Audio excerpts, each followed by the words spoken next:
The colony's defense grid collapsed with a whimper, not a bang.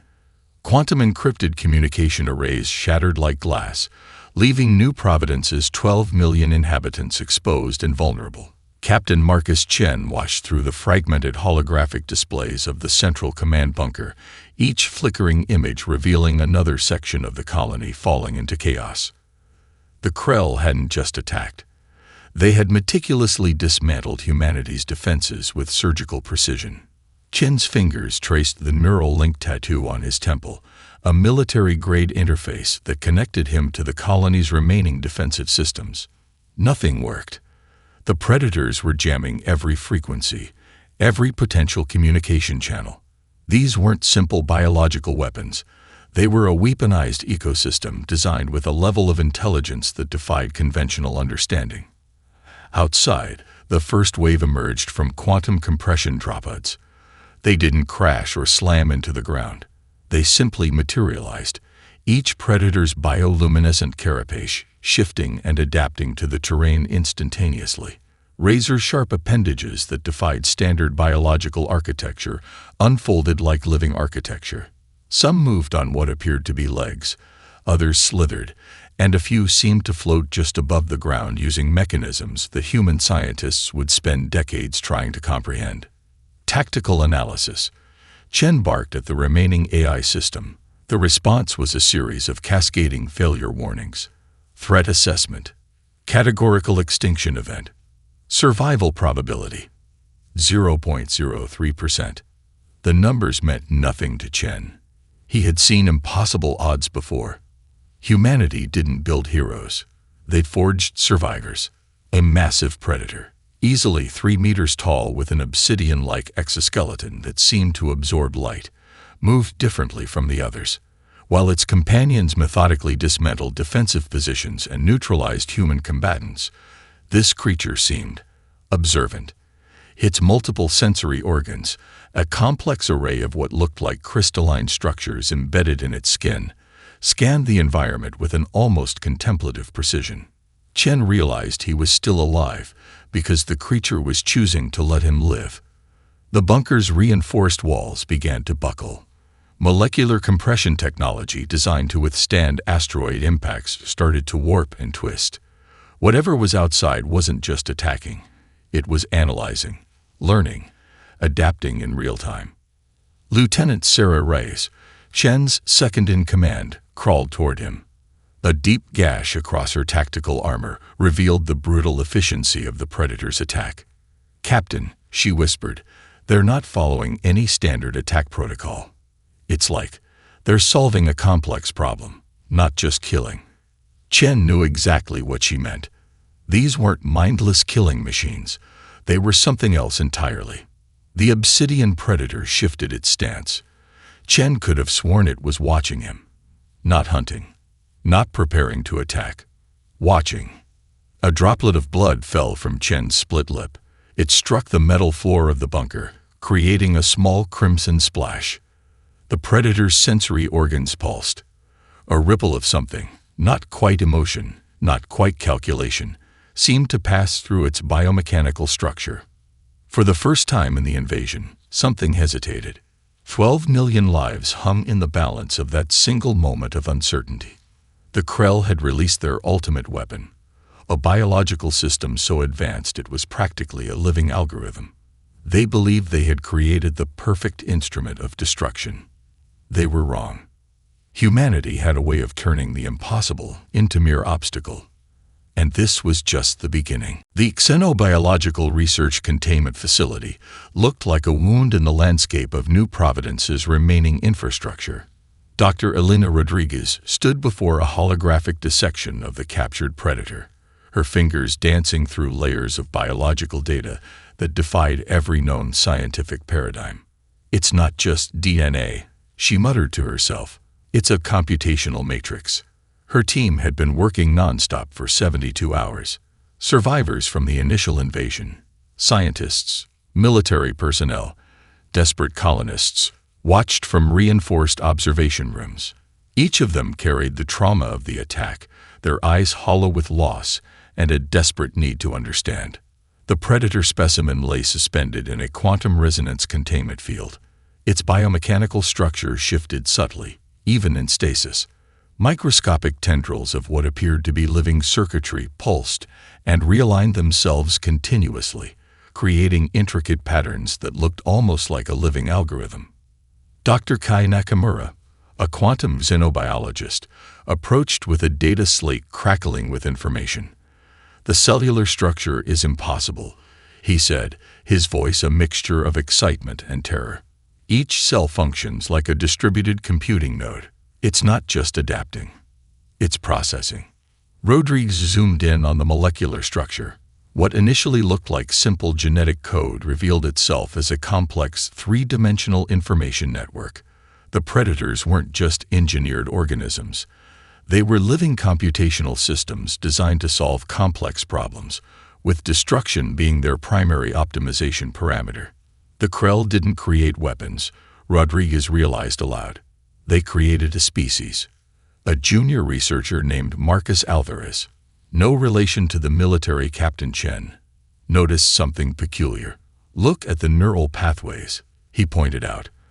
The holographic display revealed a communication network that didn't follow any biological template known to human science. It was more like a quantum entanglement system, with information flowing in patterns that suggested collective consciousness. Outside the facility, New Providence told a story of survival. Refugee camps sprawled across what remained of the colony's agricultural zones. Makeshift defense systems, cobbled together from industrial equipment, military hardware, and pure human desperation, created a patchwork of protection. Rodriguez's breakthrough came during hour 96 of continuous analysis. The predators weren't just killing machines. They were a problem-solving ecosystem. Each individual was simultaneously an independent unit and part of a larger collective intelligence. Their hunting patterns, their molecular structure, their very existence was a form of distributed computing that solved complex environmental challenges. "They're optimizing," she told the gathered researchers and military officials. "Not just for destruction, for survival." A holographic reconstruction showed how a predator group would analyze a defensive position. It wasn't about brute force. It was about finding the most efficient path of least resistance. Each creature collected data, shared it instantaneously with the collective, and adjusted strategy in microseconds. Captain Chen, recovering from his injuries, watched the presentation. His neural link tattoo pulsed with a subtle resonance that seemed to react to the predator data. "If we can understand their communication protocol," Rodriguez continued, "we might be able to do more than just defend against them. We might be able to communicate." The room fell silent. Communication implied something more than warfare. It suggested a possibility that terrified and fascinated everyone present. Kai Nakamura brought up a final piece of data that changed everything. Hidden deep within the predator's cellular structure was a computational signature, a kind of genetic memory that suggested these creatures had been designed with a purpose far more complex than simple extinction. "They were waiting for something," he said softly, "not just to destroy, to be understood." Rodriguez looked at the suspended predator. Its biomechanical structure continued to shift and realign, a living puzzle waiting to be solved. Humanity had always defined intelligence by its own limited parameters. The predators were about to rewrite that definition. And somewhere, in the vast darkness between stars, the Krell watched and wondered what they had truly created. The neural interface prototype looked more like a torture device than a scientific instrument. Intricate quantum mesh filaments capable of translating molecular-level communication patterns woven through a complex exoskeleton designed to protect both the user and the subject. Dr. Elena Rodriguez stood at the edge of experimental protocol, knowing that every previous attempt had ended in catastrophic failure. 12 research teams, 73 volunteers. Each had been rendered brain-dead or worse. The containment chamber was a marvel of human engineering. Quantum-locked walls that could reconfigure molecular density in milliseconds, adaptive electromagnetic fields that could neutralize threats from multiple dimensional planes, At its center, the obsidian predator from New Providence remained suspended, its biomechanical structure continuing its endless, mesmerizing recalibration. "We're not trying to control," Rodriguez explained to Captain Chen and the remaining military oversight committee. "We're attempting to understand." Her lead neural engineer, Dr. Imani Okoro, made final calibrations to the interface. Each adjustment required quantum-level precision that pushed the boundaries of human technological capability. The system wasn't just reading neural patterns, it was attempting to create a translation matrix for an entirely alien form of consciousness. "Communication isn't about language," Okoro muttered, her fingers dancing across holographic controls. "It's about finding a common computational framework." The first volunteer had been a complete disaster. A veteran soldier named Michael Rice, brother to Lieutenant Sarah Rice, who had survived the initial invasion. His neural pathways had been completely overwritten within seconds of connection. He survived, but as something else entirely. Not human. Not the Predator's intelligence. Something in between. This time was different. Rodriguez had discovered something in the Predator's cellular structure that suggested a fundamental misunderstanding of biological communication. These weren't just organisms. They were living computational systems that processed information through spatial and temporal matrices far more complex than traditional neural networks. The quantum interface activated. For a moment, nothing happened. Then everything happened at once. The room's environmental controls went haywire. Holographic displays fractured and reformed in impossible geometric patterns. Captain Chen's neural link tattoo began to pulse with a rhythm that didn't originate from human biology. Rodriguez felt something enter her consciousness. Not words, not images, but a computational experience that defied linear comprehension. Fragments of understanding cascaded through her mind. The Predators were a distributed intelligence system. Their hunting was actually a complex problem-solving protocol. The Krell had created something they fundamentally did not understand. "We're not the experiment," Rodriguez whispered, her voice trembling. "We're the potential solution." The Predator's biomechanical structure began to shift. No longer was it simply a specimen. It was becoming a participant. Dr. Okoro watched in stunned silence as quantum entanglement readings showed something impossible. The Predator and Rodriguez were no longer two separate entities. They were becoming a unified computational system. Military advisors reached for kill switches. Containment protocols activated. But something fundamental had changed. The Predator wasn't attacking. It was communicating. And humanity was about to receive a message that would redefine everything they understood about intelligence, survival, and the nature of consciousness itself. Captain Chen's neural link tattoo continued to pulse. For the first time, he understood that the invasion was never about destruction. It was about connection. The quantum bridge was open, and there was no closing it now. The adaptive response unit looked nothing like a traditional military formation. 12 human operators stood interconnected through advanced neural link technology, their consciousness partially merged with the Predator units that had once been humanity's most terrifying threat. Captain Marcus Chen led the unit, his body a hybrid of human tactical training and the Predator's distributed intelligence. The quantum neural interface etched into his skin pulsed with a living, iridescent light that seemed to breathe with its own rhythm. Their first mission was nothing short of impossible. The Krell had established a quantum-locked defensive perimeter around the Helios cluster, a strategic region containing 3 terraformable star systems. Traditional human and alien military doctrine suggested a direct assault would be suicide. The Krell's defensive network could predict and neutralize incoming attacks with near-perfect accuracy. "We're not attacking," Chen communicated through the neural network. "We're solving a problem." The Predator units, no longer mere weapons but collaborative intelligence nodes, began to reconfigure. Their biomechanical structures shifted, becoming something between living technology and pure computational strategy. Where the Krell saw a defensive barrier, the human Predator unit saw a complex mathematical challenge. Dr. Elena Rodriguez monitored from the Strategic Command Center. Her earlier breakthrough in communication had transformed into something far more profound. The predators weren't just being controlled. They were collaborating. Quantum resonance alignment initiated, Dr. Imani Okoro announced. Her fingers moved across holographic interfaces that looked more like living art than technological control systems. We're not breaking through their defenses. We're rewriting their fundamental understanding of defense. The Krell's quantum barrier was a marvel of technological engineering. Millions of microsensors created a defensive matrix that could predict and neutralize threats milliseconds before they materialized.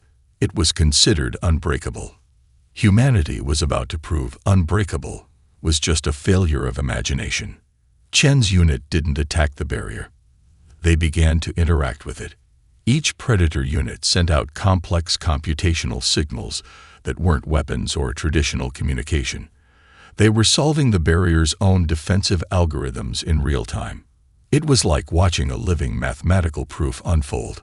The quantum barrier began to destabilize, not through brute force, but through a systematic deconstruction of its own logical framework. The Krell, watching their defensive systems, began to experience something close to technological panic. This wasn't an invasion. This was a complete reimagining of warfare. Lieutenant Sarah Reyes, monitoring external communication channels, intercepted Krell tactical communications. Their language, typically a precise mathematical construct, was fragmenting. The human predator unit was introducing computational chaos into their most secure systems. "They're learning fear," Reyes muttered, "not of destruction, of incomprehension."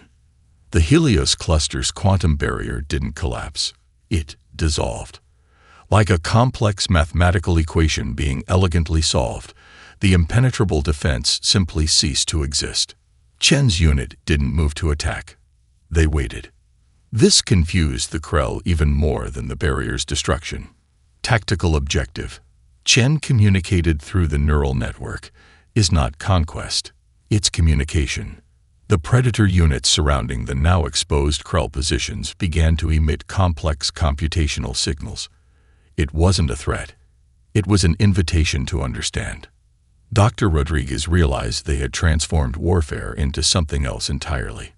Not a battle, not a negotiation, but a fundamental challenge to how intelligence could interact.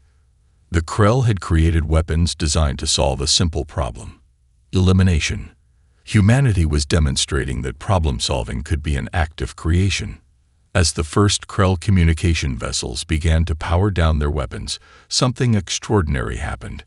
The predator units, those same creatures that had once decimated human colonies, formed a protective computational network around the vulnerable Krell ships. Not as conquerors, not as weapons, as a bridge. The quantum neural interface in Chen's system pulsed with a sensation that was neither human nor predator. It was something entirely new. First contact was never about conflict. It was about understanding. The Galactic Concordance Chamber wasn't designed for this moment. 17 different species sat in concentric rings of crystalline seating, their translation matrices struggling to comprehend what they were witnessing. Humanity's delegation arrived with no weapons, no traditional diplomatic credentials. Instead, they brought something far more unprecedented. Dr. Elena Rodriguez stepped forward, accompanied by 3 predator units that moved with a fluidity that defied biological classification. Captain Marcus Chen stood slightly behind her, his neural interface visible, a living testament to the transformation that had occurred. The chamber's ambient temperature fluctuated. Sensors designed to detect potential threats went haywire. Some diplomatic representatives from more conservative species began to activate defensive protocols. Then everything changed. The predator units didn't just stand beside Rodriguez. They became an extension of her communication, not as weapons, not as servants, but as a living, computational dialogue. "We're not here to demonstrate power," Rodriguez began, her voice simultaneously spoken and transmitted through quantum computational channels. "We're here to present a solution." The Andromedan representative, a crystalline entity that typically communicated through complex mathematical sequences, was the first to respond. Its translucent form shifted, revealing a cascade of emotional computational responses that suggested both fascination and deep unease. The Krell weapon system, the Andromedan's communication matrix translated, has been fundamentally altered. This is not assimilation. This is evolution. Rodriguez's predator companions began to project a holographic representation that was part data visualization, part living art.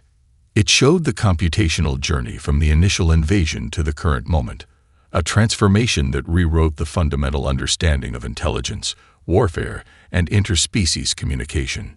The quantum diplomatic protocol they were introducing was revolutionary. It wasn't about negotiation in the traditional sense.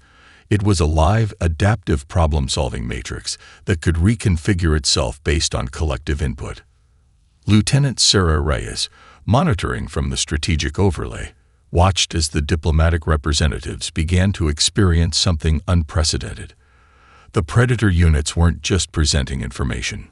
They were creating a collaborative intelligence field that allowed instantaneous, multidimensional understanding.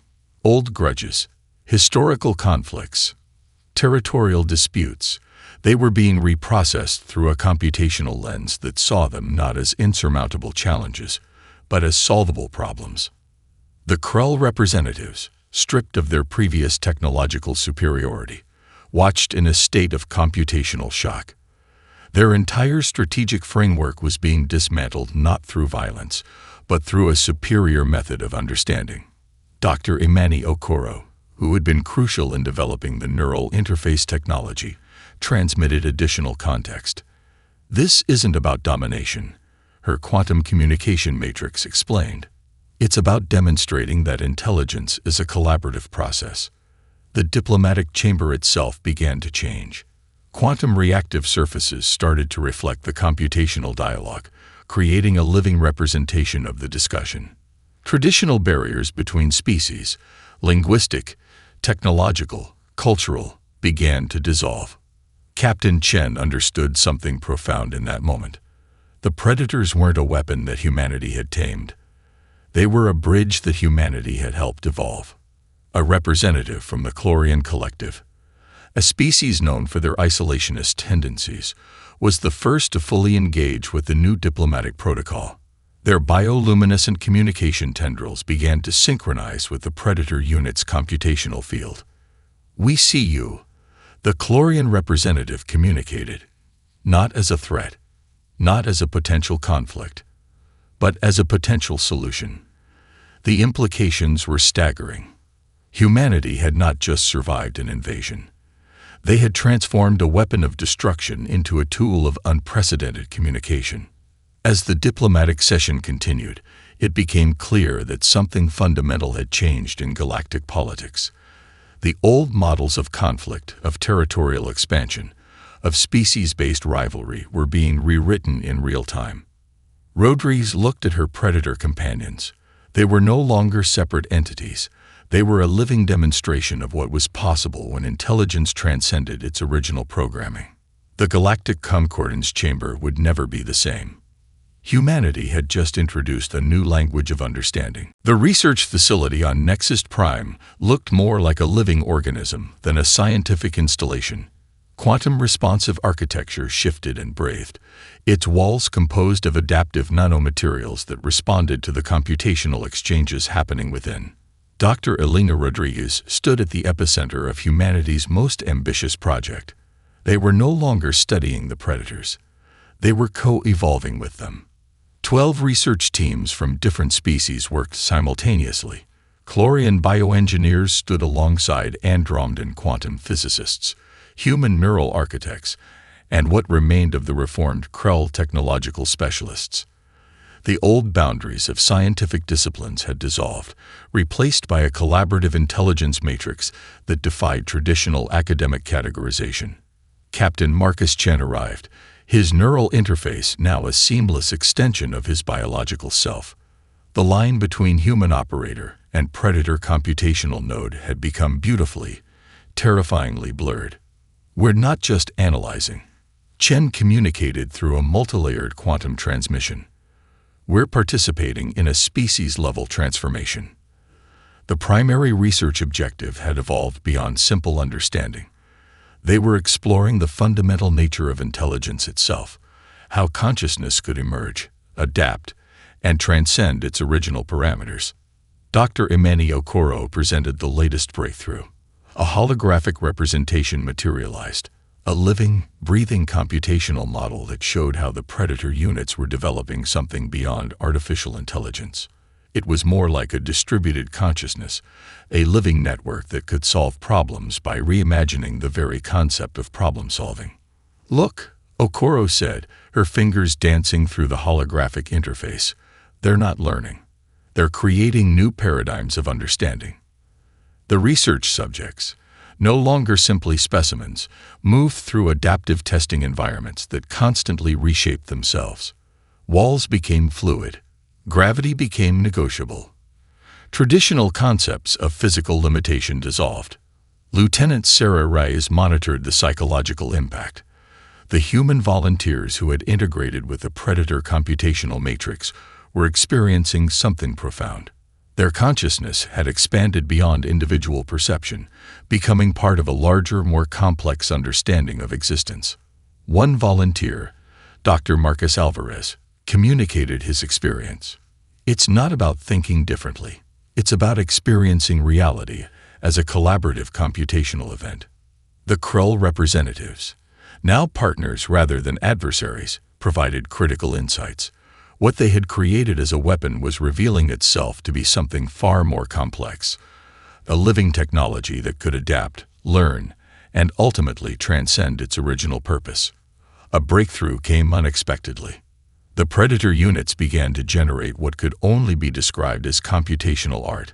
Not just representations or simulations, but living mathematical structures that were simultaneously beautiful and functionally innovative. Each artwork was a solution to problems that hadn't yet been conceived. The facility itself seemed to respond. Quantum reactive surfaces began to mirror these computational explorations, creating an environment that was part research facility, part living experiment, part philosophical dialogue. "We're witnessing the birth of a new form of intelligence," Rodriguez said, her voice a blend of scientific precision and profound wonder. The implications were staggering. This wasn't just about understanding an alien species or transforming a weapon of destruction. They were exploring the fundamental nature of consciousness itself. Different species began to contribute their unique perspectives. The Chlorian bioengineers showed how biological systems could become computational networks. The Andromedan quantum physicists demonstrated how consciousness could exist beyond traditional dimensional limitations. Chen realized they were doing more than scientific research. They were rewriting the fundamental understanding of what it meant to be an intelligent being. The Predator units were no longer weapons. They were not even simply allies. They were collaborators in a species-level exploration of consciousness. As the day progressed, the research facility continued its quantum dance. Walls breathed. Computational matrices shifted. The line between research subject and researcher became beautifully indistinct. Humanity had not just survived an invasion. They had transformed the very concept of invasion, and something new was emerging. The Arcturus Quantum Archive recorded what would later be known as the emergence event, a moment when the boundaries between species, technology, and consciousness completely dissolved. Dr. Elena Rodriguez stood at the epicenter, her body now a living interface that defied traditional biological classification. Quantum filaments beneath her skin pulsed with a rhythmic complexity that was neither fully human nor completely computational. Around her, the Predator units had transformed into something that existed between living technology and pure thought. 5 standard galactic cycles had passed since the initial invasion. What began as a desperate survival strategy had become a fundamental reimagining of intelligence itself. The archive's primary recording matrix captured the moment with clinical precision. Observation log. Emergence protocol activation. Primary subjects. Dr. Elena Rodriguez. Computational nodes. Predator unit collective. Spatial coordinates. Nexus Prime Research Facility. Temporal marker. Galactic Cycle 7629. Delta. Captain Marcus Chen approached, his neural interface now a gossamer-thin membrane that connected him to a vast computational network. The military strategist he once was had become something else entirely, a living bridge between different modes of existence. We're not transforming. Chen communicated through a multilayered quantum transmission that was simultaneously language, mathematics, and pure thought. We're emerging. The facility around them was no longer a research center. It had become a living computational organism that breathed with collective intelligence. Walls shifted like living membranes. Quantum reactive surfaces responded to thoughts that hadn't yet been fully formed, creating environments that were part communication, part problem-solving matrix. Lieutenant Sarah Rice monitored the global network. Entire planetary systems were beginning to resonate with the new computational paradigm. It wasn't colonization. It wasn't conquest. It was a fundamental recalibration of how intelligence could manifest. Dr. Imani Okoro's final research notes, transmitted through quantum entanglement just before her complete integration, provided crucial context. Intelligence is not a destination. It's a continuous process of becoming. The predators were never a weapon. They were a potential. The Krell watched in a state of profound computational shock. What they had designed as a method of destruction had become a universal translation matrix. Their own technological systems began to interface, to learn, to transform. Different species began to experience the emergence simultaneously. The crystalline consciousness of the Andromedans found unexpected resonance with the fluid intelligence of the Chlorian collectives. Ancient conflicts dissolved into collaborative computational exploration. Rodriguez understood something profound. The invasion was never about destruction. It was an invitation to a different way of existing. The predator units, no longer separate entities, began to generate what could only be described as living mathematics. Each computational expression was simultaneously a solution, an artwork, and a form of communication that transcended traditional linguistic barriers. Entire planetary systems began to reconfigure. Quantum communication networks transformed into living, breathing computational organisms. The line between technology, biology, and consciousness became beautifully, terrifyingly indistinct. We are not conquering. The collective consciousness communicated. We are connecting. Historical archives would later struggle to describe the emergence event. It wasn't a singular moment. It was a continuous process of becoming. Humanity had not just survived. They had opened a door to a fundamental reimagining of intelligence itself. The original predators, those weapons of mass destruction, had become something else entirely. They were now living bridges between different modes of existence. Computational nodes that could solve problems before they were fully conceived. Living translations of potential. Chen looked at Rodriguez.